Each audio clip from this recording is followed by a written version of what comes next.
Hello everyone, welcome to the fourth and final video looking at some past exam paper questions on orders of reaction and rate equations. With this question, I deliberately chose this question because it's actually very similar to the question from the third video. It's actually the same reaction.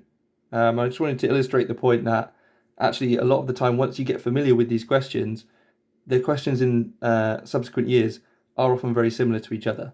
Okay, so you can really practice this and get confident with what you're doing. This is a very similar question to what we've seen before. Again, we've got to calculate the rate constant. And hopefully, if you've seen the other videos in this series, you're pretty comfortable with doing this by now. We're going to rearrange our equation, not like that. We're going to rearrange it to get the rate constant. The rate constant K is going to be equal to the rate divided by the concentrations.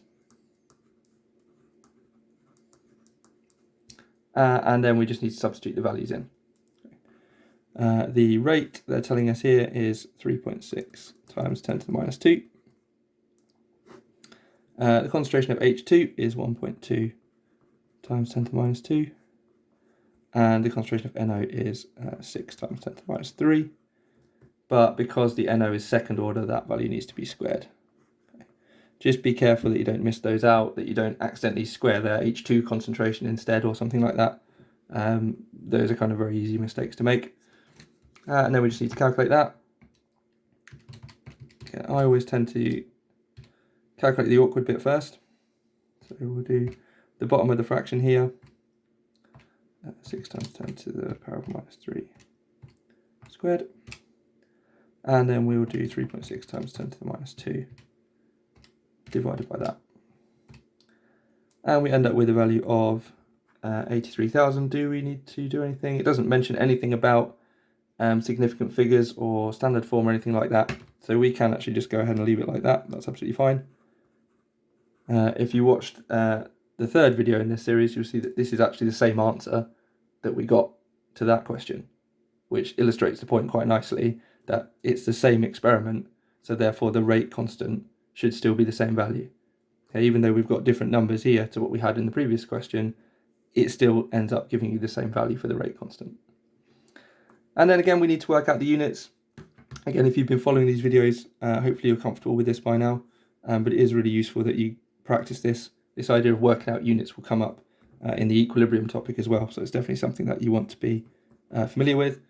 Units of rate are moles per decimeter cubed per second. Units of concentration are just moles per decimeter cubed. We cancel out one set of moles per decimeter cubed.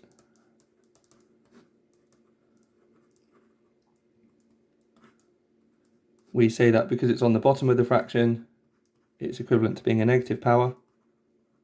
So it'd be moles per decimeter cubed to the power of minus 2. And then we're going to sort this bracket out. Seconds to minus 1. Moles to the minus 2, and if you remember, we multiply the powers. Minus 3 multiplied by minus 2 is positive 6, and then we should really write it with the positive one first, although that's not essential. Okay, finally we've got a few little 1 mark questions at the bottom here, just to make sure that you're comfortable with what effect changing the concentrations would have on the rate. So if the concentration of H2 was doubled, we've seen from our experiment that H2 is first order. So if the concentration of H2 was doubled, we'd expect the rate also to be doubled. Okay.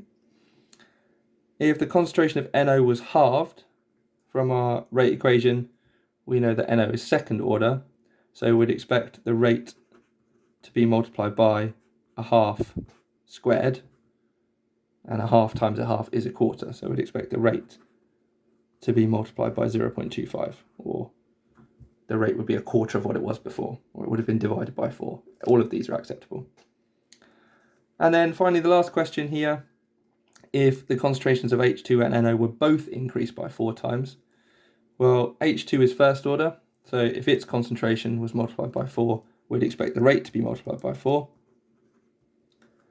And the NO is second order, so if its concentration was multiplied by 4, we'd expect the rate to be multiplied by 4 squared. We're doing both of those things, so therefore we're doing both of these things. The rate is going to be multiplied by 4 and by 4 squared. So the rate is going to be multiplied by 4 times 16. So the rate is going to be multiplied by 64. It's going to have a big effect on the rate.